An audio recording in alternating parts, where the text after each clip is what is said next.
오늘 우리에게 주신 하나님의 말씀은 누가복음 20장 27절에서 38절이 되겠습니다. 봉독하겠습니다. 부활이 없다 주장하는 사두개인 중 어떤 이들이 와서 물어 가로되 선생님이여 모세가 우리에게 써주기를 사람의 형이 만일 아내를 두고 자식이 없이 죽거든 그 동생이 그 아내를 취하여 형을 위하여 후사를 세울지니라 하였나이다. 그런데 7형제가 있었는데 마지 아내를 취하였다가 자식이 없이 죽고 그 둘째와 셋째가 저를 취하고 7이 다 그와 같이 자식이 없이 죽고 그 후에 여자도 죽었나이다. 7이 다 저를 아내로 취하였으니 부활 때 그 중에 네 아내가 되리이까? 예수께서 이르시되 이 세상의 자녀들은 장가도 가고 시집도 가되 저 세상과 및 죽은 자 가운데서 부활함을 얻기에 합당히 여김을 입은 자들은 장가가고 시집가는 일이 없으며 저희는 다시 죽을 수도 없나니 이는 천사와 동등이요 부활의 자녀로서 하나님의 자녀임이니라. 죽은 자의 살아난다는 것은 모세도 가시나무 떨기에 관한 글에 보였으되 주를 아브라함의 하나님이요 이삭의 하나님이요 야곱의 하나님이시라 칭하였나니 하나님은 죽은 자의 하나님이 아니요 산자의 하나님이시라. 하나님에게는 모든 사람이 살았느니라 하시니. 하나님의 말씀입니다.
샬롬, 한 주간도 주님의 은혜 가운데 평안하셨습니까? 네, 오늘도 살아서 역사하시는 하나님의 임재와 은혜와 평강이 오늘 이 자리에 오신 여러분들 모두에게 충만하시기를 기도드립니다.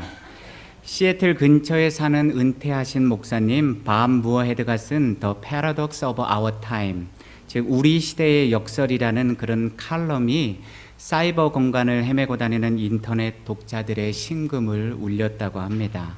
오늘 말씀은 그 칼럼의 내용을 여러분들에게 소개해 드리면서 시작해 보도록 하겠습니다. 한번 잘 들어보시기 바랍니다. 우리는 더 높은 건물들을 갖고 있지만 더 낮은 평정심을 갖고 있다. 더 넓은 도로를 갖고 있지만 더 좁은 시각을 갖고 있다. 더 많이 소비하지만 더 적게 갖고 있다. 더 많이 사들이지만 더 누리지 못한다. 더 큰 집을 갖고 있지만 더 작은 가족을 갖고 있다. 편리한 것들을 더 많이 갖고 있지만 시간은 더 없다. 학위는 더 많이 갖고 있지만 분별력은 더 없다. 지식은 더 많지만 판단력은 더 없다. 전문가들이 더 많지만 문제들도 더 많다.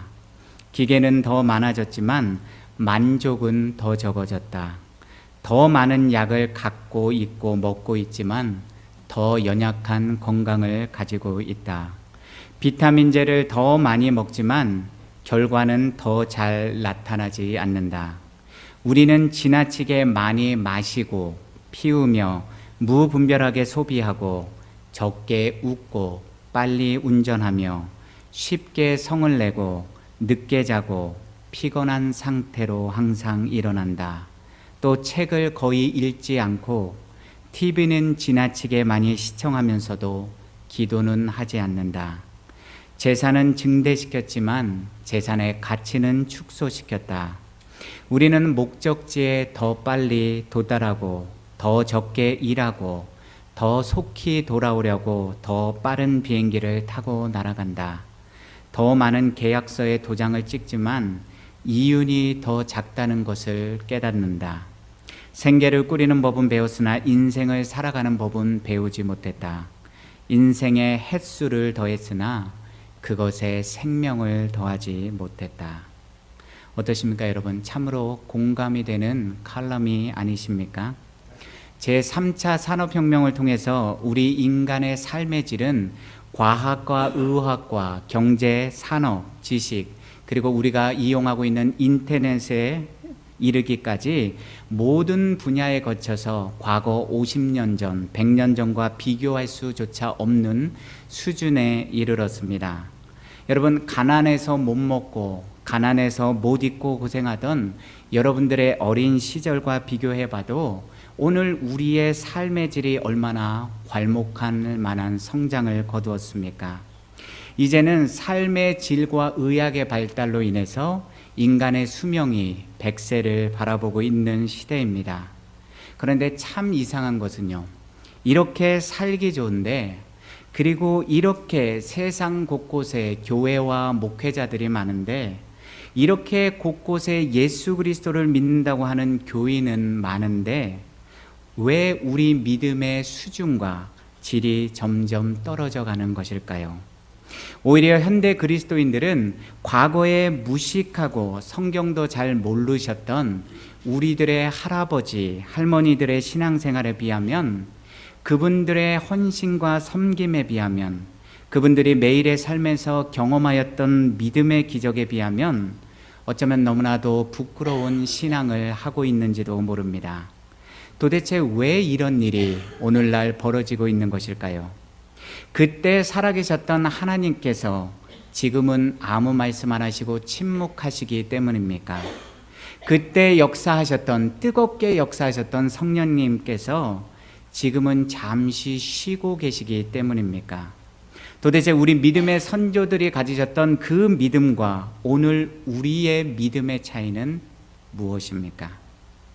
제 개인적인 생각으로는 아마도 그분들이 가지셨던, 우리 믿음의 선조들이, 우리의 할아버지 할머니들이 가지셨던 그 순수한 믿음, 예수 그리스도를 향한 그 진실한 사랑, 그리고 복음을 향한 그 뜨거운 열정을 우리가 점점 상실해 가기 때문은 아닐까요?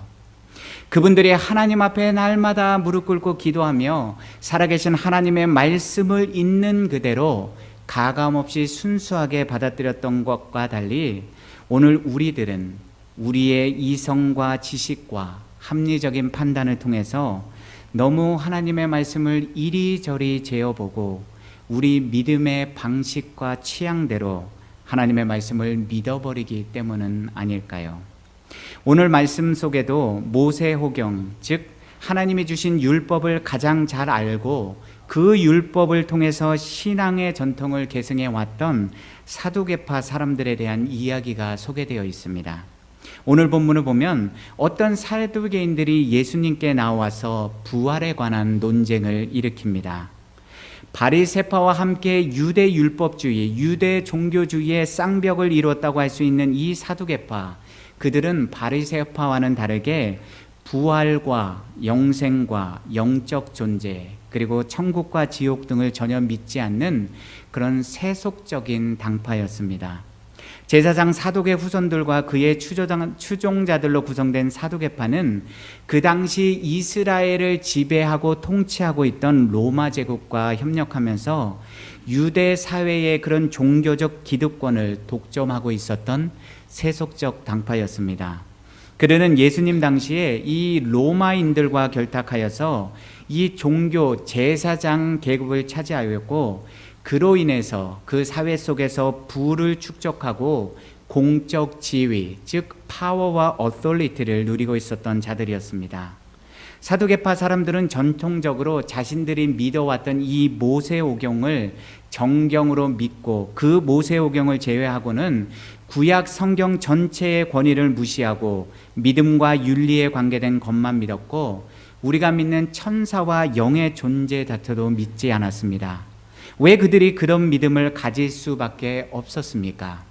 그들이 살아가고 있는 현실 속에서 누리고 있었던 이 종교적인 권력과 풍족한 삶으로 인해서 굳이 내가 죽어서 가는 그 내세를 바라보거나 그 내세의 천국을 향한 소망을 두고 살아갈 필요가 없었기 때문입니다. 현실의 삶 속에서 본인들이 누릴 수 있는 모든 세속적인 것들을 누리고 사는데 굳이 천국과 지옥, 부활과 영생, 영적 존재를 믿을 필요가 없었기 때문입니다. 그들은 심지어 사람이 죽으면 우리 인간, 영혼을 가지고 있는 우리 인간의 영혼도 바로 이 썩어질 육체와 함께 사라져버린다고 믿었던 사람들입니다. 그런 종교적 배경을 가진 사두개파의 어떤 사람들이 예수님을 넘어뜨리고 명성을 얻기 위해서 예수님과 함께 부활에 관한 논쟁을 시작한 것입니다. 자, 부활이 없다고 믿는 사두개인들이 예수님의 권위를 무너뜨리기 위해서 가져온 교리적 논쟁이 무엇이었습니까? 바로 신명기 25장에 기록되어 있는 계대 결혼제도, 레비레이트 메리지 로우였습니다. 그렇다면 계대 결혼법이 무엇인지를 우리는 알아야만 합니다. 오늘 본문에서 저자 누가가 자세하게 설명한 것처럼 가족 중에 한 형제가 대를 이을 아들을 낳지 못하고 죽었을 경우에 다른 형제가 죽은 형제의 아내를 취하여 아들을 낳아 그 형의 가문과 기업을 잇게 해주는 규례가 바로 계대 결혼제도였습니다. 하나님께서 모세오경을 통해서 이 계대 결혼법을 세우신 이유는 후사가 없이 죽은 자의 이름이 끊어지지 않도록 그 가문을 보호하기 위해서, 그리고 이를 통해서 사랑하는 남편을 잃어버리고 사별한 후 의지할 곳 없는 그 과부를 경제적 안정 속에서 보호하기 위함이었으며, 이스라엘 백성이 순수 혈통인 이 유대인들 말고 다른 이방 민족과 결혼하는 것을 방지하기 위함이었습니다. 그런데 예수님의 권위를 무너뜨리고 부활의 허구성을 증명하기 위해서 사두개인들이 가져온 이 계대 결혼법의 예가 너무 극단적이었습니다. 한 가문에서 어떻게 7 아들이 있는데 한두 명도 아니고 7 형제가 다 자식이 없이 죽을 수 있겠습니까? 그런데 더 어처구니 없는 사실은 그 7 형제가 모두 첫째 형님의 아내였던 첫째 형수님과 계속해서 결혼했기 때문에 과연 다 죽어서 다시 예수님의 말씀대로 부활한다면 그 부활 때 과연 그 첫 번째 형수는 누구의 아내가 될 것이냐는 아주 극단적인 전승사례의 질문을 예수님께 던진 것입니다. 여러분들의 생각에는 이 여자가 과연 누구의 아내가 될 것 같습니까?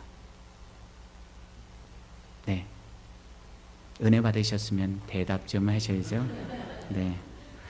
자, 이 질문에 제가 여쭤본 질문에 대답하는 순간 우리는 사두개파 사람들처럼 영적 무지를 가진, 즉 부활의 의미를 이해하지 못한 세속적인 그리스도인들이 될 수밖에 없습니다.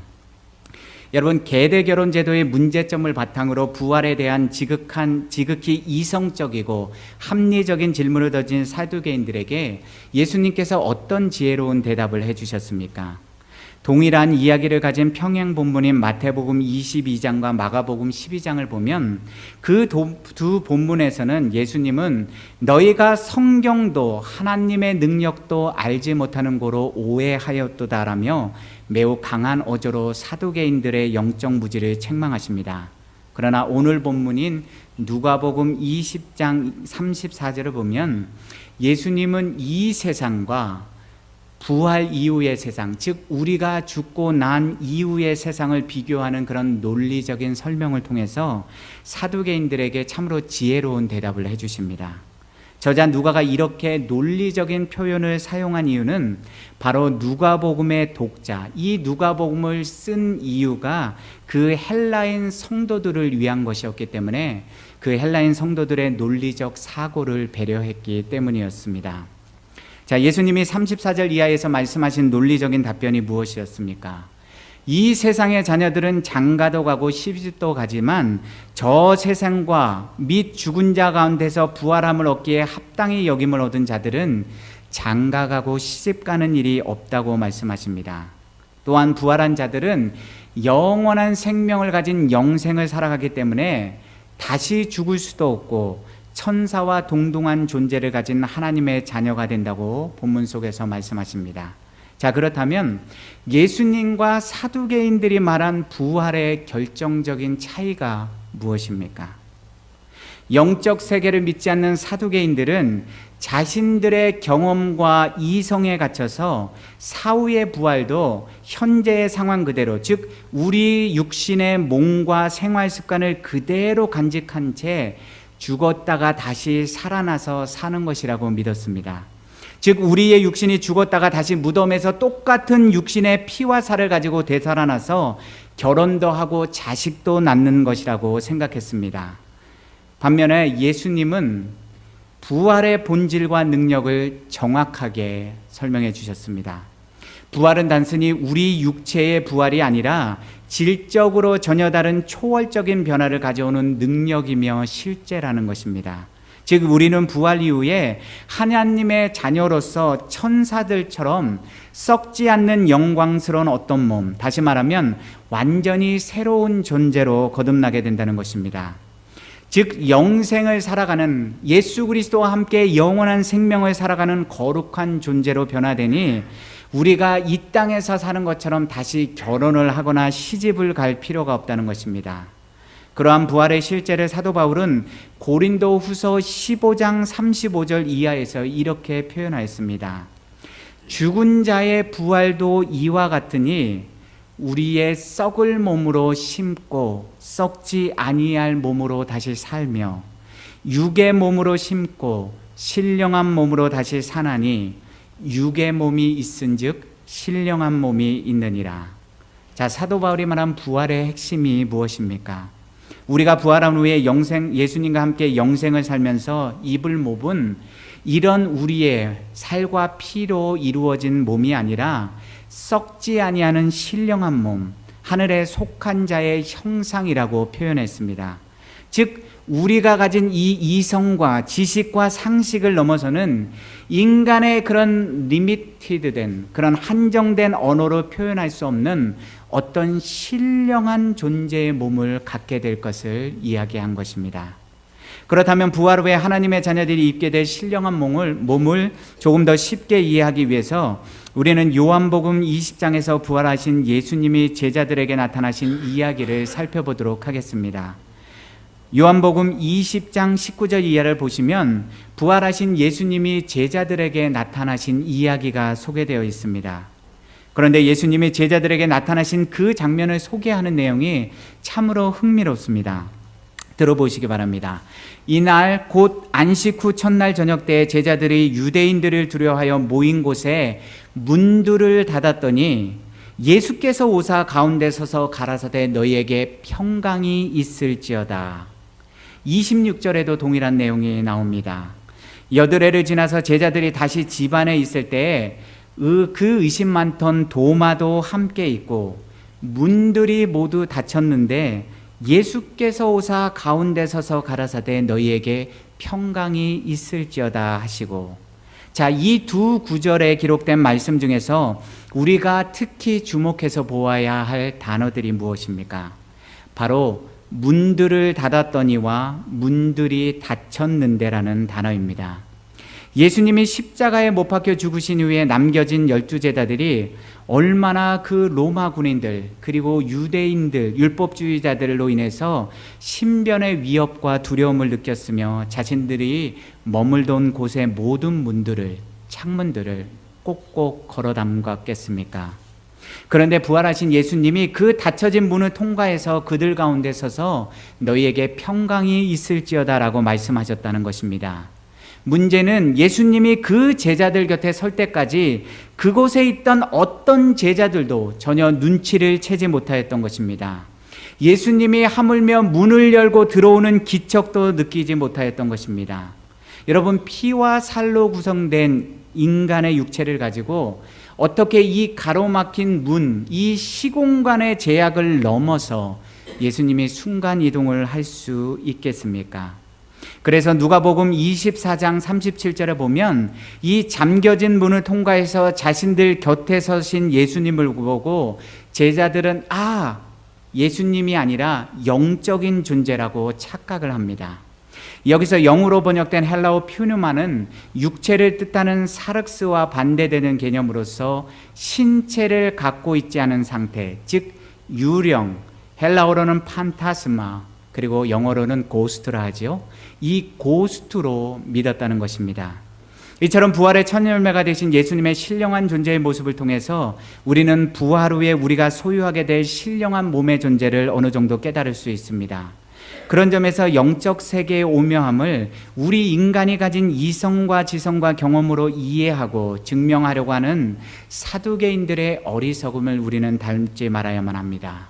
여러분, 신령한 영적 진리는, 성경에서 말하는 믿음은 오직 겸손한 마음과 우리의 믿음의 눈을 열어서 하나님의 말씀을 믿을 때 우리가 깨달을 수 있게 되는 것입니다. 그렇다면 왜 하나님은 죽은 자의 하나님이 아니요 산 자의 하나님이시라고 누가가 이야기합니까? 이 짧은 예수님의 말씀 속에 부활 신앙의 핵심 의미가 담겨 있습니다.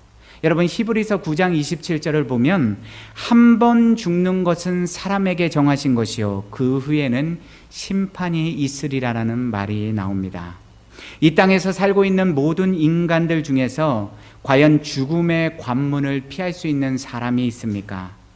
아마도 아무도 없을 것입니다. 모든 사람은 반드시 한 번 죽습니다. 그래서 죽음의 때가 다가올수록 모든 인간은 두려움과 공포를 느끼게 됩니다. 그 죽음을 자신의 힘과 능력과 자신이 가지고 있는 재물로도 피할 수 없기에 모든 사람들은 죽음의 공포를 느끼며 두려움과 공포를 느끼고 살아갑니다. 그러나 부활하신 예수 그리스도를 우리의 주님으로 고백한 그리스도인들은 어떻습니까? 나는 부활이요 생명이니 나를 믿는 자는 죽어도 살겠고 무릇 살아서 나를 믿는 자는 영원히 죽지 아니하리라라는 믿음의 고백을 하는 우리 그리스도인들은 어떻습니까? 죽음에 대한 공포보다는 그 죽음 이후에 있는 부활에 대한 소망, 즉 영생을 추구하며 살아갑니다. 죽음이 우리 인생의 끝이 아니라 단지 주님과 함께 영생을 사는 새로운 시작이기에 우리는 오늘도 부활의 소망 속에서 하루하루를 살아가는 것입니다. 그런 까닭에 이미 이 땅에서는 죽은 아브라함과 이삭과 야곱과 모세, 그리고 심지어 우리 믿음의 선조들, 우리의 아버지와 어머니, 우리의 할아버지와 할머니들마저도 그들 모두에게 하나님은 여전히 살아계신 하나님이 되시는 것입니다. 바로 그 살아계신 하나님이 창세전부터 지금까지 존재하였던 모든 하나님을 믿는 자녀들을 죽음으로부터 일으키시고 그들 모두에게 부활의 생명과 소망, 기쁨을 주시는 분이기 때문입니다. 제가 이전에 섬겼던 프랭클린 그로브의 UMC의 그 프랭클린 그로브 교회에 첫 파송을 받은 때가 2011년 7월 1일이었습니다. 그리고 정확히 2012년 2월 11일에 제 인생 처음으로 머리털 나고 장례식을 집례해 봤습니다. 그 당시 저희 교회 멤버 중에는 96세의 신디라고 불리던 할머니 한 분이 프랭클린 그로브 너싱홈에 계셨습니다. 그런데 그분의 장례식을 집례하기 일주일 전에 갑자기 이 신디 할머니의 건강이 악화되어서 근처에 있는 조금 더 큰 시티인 딕슨 KSB 하스피탈에 입원을 하시게 되었습니다. 특별한 병명도 없이 그냥 연로하신 나이로 인해서 병원에 들어가셨던 신디 할머니는 며칠이 안 되어서 검사를 모두 마치고 의사로부터 이런 판정을 받았습니다. 의학으로는 더 이상 할 수 있는 게 아무것도 없습니다. 그러니 우리가 신디 할머니를 위해서 기도해 드리시죠. 그래서 신디 할머니의 가족들은 그분을 오랫동안 머물렀던 편안한 너싱홈으로 다시 모셔왔고 담임 목사인 저를 불러서 마지막 임종 예배를 드려줄 것을 부탁하였습니다. 자, 머리털 나고 처음으로 집례하는 임종 예배, 그것도 한국말이 아니라 영어로 해야 하는 첫 번째 임종 예배, 도대체 무엇을 어떻게 해야 할지 몰라서 주변에 계신 한국 목사님들께 물어보았지만 그분들도 장례식만 인도해 봐서 어떻게 해야 되는지 잘 모른다고 대답하였습니다. 그러니 제가 얼마나 극심한 부담감과 긴장감 속에서 두려움에 떨었겠습니까? 하여튼 찬송가 몇 곡과 함께 짧은 말씀 그리고 기도를 준비해서 신디 할머니가 계신 그 너싱홈 방으로 들어갔습니다. 그런데 얼마 크지 않은 그 신디 할머니의 방에 웬 자손들이, 웬 가족들이 그렇게 많이 모여 있던지요. 이 믿음으로 평생 살아오신 신디 할머니에게는 무려 5대째 후손들, 즉 한국으로 치면요, 증손녀의 아들과 딸마저도 있었으니 얼마나 그 신디 할머니의 식구가 대식구였겠습니까? 우리나라로 치면 고조 할머니 뻘 되는 그 신디 할머니, 집안의 제일 큰 어르신이 돌아가실지도 모른다는 소식에 모든 후손들이 그 작은 방에 꽉 차게 모여 있었던 것입니다. 그러니 첫 번째 임종 예배를, 그것도 영어로 집례하는 동양인 목사가 얼마나 초긴장을 했겠습니까? 정말로 그 순간에는요, 제 팔과 다리들이 사시나무도 떨어지고요, 그냥 진짜 바지에 오줌을 안 싼 게 큰 다행이었습니다. 하여튼 신디 할머니가 워낙 믿음으로 자녀들을 키우셨기 때문에 크리스천 가정의 후손들답게 찬송을 부르고 기도하면서 첫 번째 임종 예배를 잘 마칠 수가 있었습니다. 그리고 일주일 후에 신디 할머니가 돌아가실 때까지 저는 매일마다 신디 할머니가 계신 너싱홈에 들려서 찬송을 불러드리고 말씀을 읽어드리고 기도를 해드렸습니다. 이미 몸의 기운이 모두 빠져나가서 힘도 없고 의식도 없으셨던 신디 할머니는 제가 찬송을 불러드리고 기도를 해드려도 눈을 꼭 감은 채 마치 시체처럼 아무 반응이 없으셨습니다. 그러던 중 목요일이 되어 여느 때와 마찬가지로 신디 할머니가 누워 계신 방에 찾아가서 너 근심 걱정 말아라 라는 찬송을 불러드리는데 정말로 믿을 수 없는 신기한 일이 벌어졌습니다. 며칠째 전혀 의식이 없으셨던 신디 할머니가 제가 찬송을 불러드리는 동안 마치 예수님을 만나서 행복한 꿈을 꾸시는 것처럼 입가에 얇은 미소를 지으시는 것이었습니다. 그러더니 두 눈도 아니고 갑자기 왼쪽 눈만 한쪽 눈을 이렇게 뜨셔서 저를 정면으로 쳐다보셨습니다. 그리고 힘이 없는 그 왼쪽 팔을 들어서 저의 오른손을 꽉 잡아주셨습니다. 그리고는 제가 지금까지 살면서 한 번도 본 적이 없던 그런 마치 천사와 같은 미소를 저에게 보여주셨습니다. 그 미소가 얼마나 강렬하고 따뜻했던지 저는 지금도 그 신디 할머니의 미소를 잊을 수가 없습니다. 그것이 제가 신디 할머니가 이 땅에서 살아있는 동안 마지막 보았던 생존의 모습이었습니다. 그 이후로 신디 할머니는 다시 의식을 잃으셨고 정확히 이틀 후에 이 땅에서의 삶을 마감하시고 우리 주님의 품으로 영원히 떠나셨습니다. 여러분, 제가 왜 이 간증을 오늘 부활의 얘기를 하면서 여러분에게 드리겠습니까? 저는 신디 할머니가 마지막으로 제 손을 잡아주시고 아름다운 미소를 저에게 보여주셨을 때 부활의 소망과 확신을 제 눈으로 생생하게 경험하였기 때문입니다. 제가 읽어드리는 하나님의 말씀을 들으시고 찬송을 들으셨을 때 이미 신디 할머니는 부활의 소망과 확신 속에 서 계셨습니다. 그분은 따뜻한 눈빛과 아름다운 미소를 통해서 저에게 마치 이렇게 말씀하시는 것 같았습니다. 목사님, 걱정하지 마세요. 저는 지금도 살아계셔서 저와 함께 동행해 주시는 부활하신 예수님을 만났어요. 저는 이제 주님이 계시는 천국에서 영생의 삶을 그분과 함께 살 거예요. 그러니 아무 걱정 마시고 저를 위해서 기도해 주세요. 그리고 제 후손들이 믿음 가운데 살도록 하나님의 말씀으로 위로해 주세요. 짧은 시간이었지만 그분의 미소와 눈빛을 통해서 저는 부활하신 예수님과 동행하며 부활의 확신과 기쁨 속에서 이제 막 새로운 영생의 삶을 시작하시려는 하나님의 자녀의 모습을 보았습니다. 그분이 살아계실 때 제가 너싱홈에 방문하여 성만찬을 하고 기도해 드리고 헤어질 때면 저는 늘 신디 할머니에게 이렇게 인사했습니다. 신디, goodbye, see you next time 이라고 인사했습니다.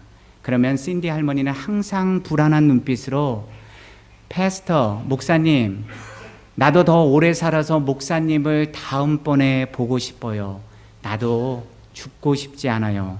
그런데 내가 다음번 목사님 볼 때까지 살 수 있을지 모르겠어요 라고 늘 불안해하며 대답하시던 할머니였습니다. 그랬던 분이 마지막 임종의 순간에는 아름다운 미소와 함께 부활의 소망과 확신을 가지셨던 것입니다. 더 이상 죽음에 대한 공포 속에 걱정하지 않으셨던 것입니다. 그러한 눈빛이, 그분의 눈빛이 그러한 부활의 확신과 소망을 저에게 침묵의 말로 전달해 주었던 것입니다. 그것이 제가 믿음 가운데서 경험한 산자의 하나님의 능력이고 부활의 소망과 확신이었습니다. 예수 그리스도 안에서 사랑하는 성도 여러분, 자, 부활의 기적, 부활의 능력, 우리가 죽고 나서만 받을 수 있고 경험할 수 있는 것입니까? 물론 부활의 소망과 확신은 인간의 이성과 지식, 경험을 통해서 믿을 수 있는 신학적 교리가 아닙니다. 보이는 세상을 전부라고 믿는 사람들, 현세적이고 세속적인 삶에 만족하며 살아가는 사람들은 결코 부활의 소망과 기쁨을 지금 여기에서뿐만 아니라 죽은 다음에도 경험할 수 없습니다. 육에 속한 사람은 결코 영에 속한 부활의 신비를 깨달을 수 없습니다. 영에 속한 그리스도인들만이 육체와 시공간의 제한을 벗어나 하나님이 예비하신 부활의 신비와 영광, 기쁨과 축복을 누리는 자들이 될 수 있습니다. 여러분, 부활은 허구가 아니라 실제입니다. 1년에 한 번씩 반복해서 사순절 기간에 공부하고 생각하는 교리적 부활이 아니라 지금 이 시간에도 나의 삶 속에서, 우리의 삶 속에서 부활의 신앙을 가지고 살아가는 자들은 그 부활의 신비한 능력을 살아계신 하나님의 능력을 통해서 경험할 수 있는 것입니다. 그 부활의 소망과 능력을 경험해야지만 우리는 죽음의 권세 너머에 계신 예수 그리스도, 그 부활하신 예수 그리스도를 만날 수 있고 죽음을 두려워하지 않는 영생의 자녀들이 될 수 있는 것입니다. 이 자리에 계신 저와 여러분 모든 분들이 살아계신 하나님을 우리가 죽고 나서가 아니라요, 내일이 아니라 바로 오늘 지금 이 시간 만남으로 인해서 부활의 소망과 기쁨 속에서 하루하루를 살아가시는 살아계신 하나님의 자녀들이 되시기를 간절히 축원드립니다. 함께 기도하시겠습니다. 사랑의 하나님, 우리에게 부활의 소망과 확신을 심어주심에 감사드립니다. 우리가 예수 그리스도를 믿으면서 부활의 소망과 확신 없이 살아가는 그런 사도 바울의 말처럼 불쌍한 사람들 중에 더욱 불쌍한 그리스도인들이 되지 않도록 주님 인도하여 주시옵소서. 오늘도 살아서 역사하시는 그 부활하신 예수님과 동행하는 삶을 살게 하여 주시옵소서. 그래서 우리의 매일의 삶이 부활의 소망과 영생의 능력으로 날마다 가득 차서 날마다 하나님의 영광을 나타내는 그런 주님의 귀한 자녀들 될 수 있도록 인도하여 주시옵소서. 이 모든 말씀 우리 주 예수 그리스도의 이름으로 기도드립니다. 아멘.